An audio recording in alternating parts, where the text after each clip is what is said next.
M1 road from Pastazi.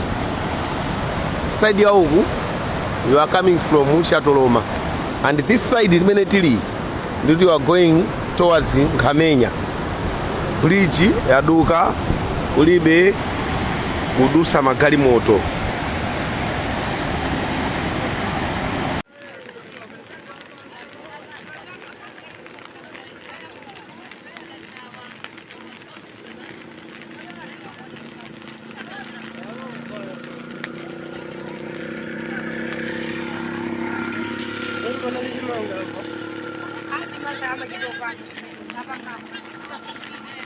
Abapa bakoti kungunga kukoti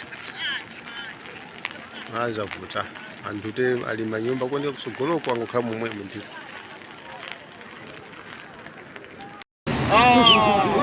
hizi bwana hizo gofoja hivi foja yeye ni mkabu hadi maji la chepa amjambe na mrabu jambo huyu hapa ni amram yuko kai kwa nini